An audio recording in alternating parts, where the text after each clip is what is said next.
6 children. So she waited for years for a Section 8 voucher, and she was from the Chicago area.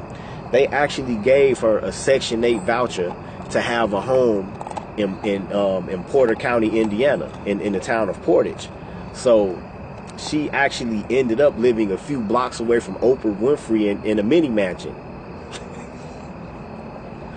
Because the bank that held the property couldn't sell it, and so they said, fuck it, we'll do a Section 8. And she got that Section 8 and was living in a mini mansion, collecting child support from some of her kids' fathers, and just, miscellaneous under the table money from some of the other kids' fathers, doing hair, selling weed, and stripping.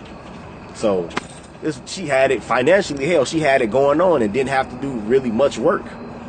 People would come to her and buy the weed. People would come to her to get their braids done or whatever. Not to say that braiding isn't hard work, but people would come to her for everything. She wasn't paying rent on a shop or a booth or anything. So financially, she was hurting the game. So if the expansion of housing vouchers and the expansion, and another thing, in this era, there were a lot of minority female employment initiatives that were offered.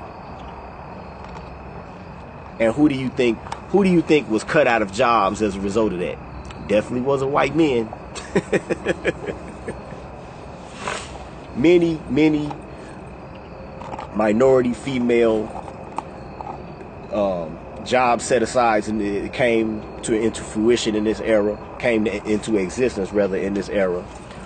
Many scholarship programs for minority females came into existence in this era. And again, the mass proliferation of Section 8 vouchers. So again, with all of these different set-asides and entitlements, where does this myth of non-protection come from? Where? I'm begging for somebody to come forward with an intellectual point to controvert what I'm saying. Nothing about how big my fucking nose is. Nothing about my fucking sunglasses. Nothing about I'm in the basement. Nothing about my fucking criminal background or what I've done or what you think I've done. A cogent intellectual point to rebut what I'm saying. I'm looking for that. I've been looking for that ever since I started this series, and I have not got it.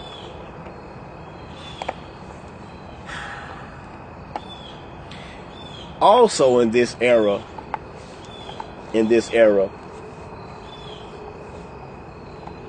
a lot of strange things were done with pop culture.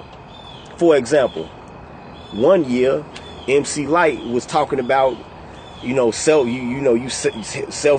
the self-destruction record and the video, and she was, speaking against violence and how you ain't guarding the door, what you got a gun for. But a few years later, she had to get a roughneck. So in this era, this was also one of the most simpish eras of black music, in which you had many pussy begging ballads. And it seemed like in this era, men were just willing to do anything for pussy, like the Babyface song, as soon as you get home, I pay your rent, I do this, I do that, as soon as you get home. So with the pampering of women being promoted in film, being promoted in music, being promoted on TV, and in basically other pop culture, especially among blacks, where does this myth of non-protection come from? I'm still wondering where it comes from. But in closing, I will offer this.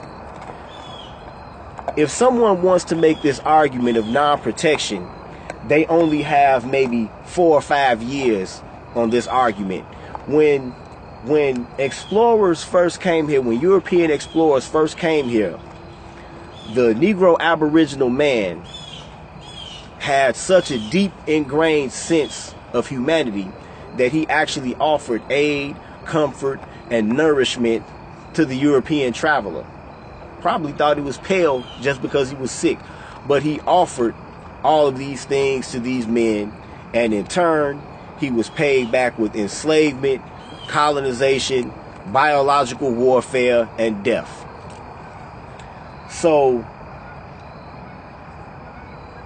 yes, there was a mistake by our male ancestors. Yes, they should have put oil on arrows, set them ablaze, shot them into the sky, and set the European ships on fire whenever they came to the shoreline. But that didn't happen because these men did not have the ability to see far into the future. So the only thing that their first 5 to 10 year period of the arrival of Europeans proves is that black men aren't psychics. That's the only thing that it proves.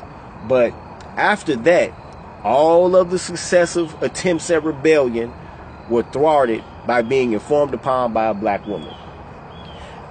Even after that, even after antebellum slavery was over, many black women were having secret liaisons and affairs with members of a white supremacist terrorist organization known as the KKK. This is well documented by anecdotes, in books. This is well documented. So again, you can't try to make this argument, and and that extended all the way up to the present day. Then you have the many leaders, leaders or prominent black men who were destroyed by black women. Example, Sam Cooke. Or an example is that Martin Luther King, before he was ever shot by a white man, he was stabbed by a black woman. With the advent of hotlines like Crime Stoppers, which many black women inform upon black men whether they're doing illegal activity or not. They can just make up a lie, say they're doing illegal activity, and it might just if they raid the person's house and one person there has drugs on them that led to arrest, they'll get a reward, even if it's a minute quantity of drugs. With the proliferation of no-fault divorces, with the advent of stricter domestic violence laws and basically no evidentiary requirements for the plaintiff, all of this undercuts what people think the authority of black men should be. So you can't make the argument that someone isn't protecting you when you are keeping them from getting to a position where they can do it. You can't. So in closing of this series, I hope that this myth will be scoured from the consciousness of everyone in the entire world. This has been the Red Pill PSA.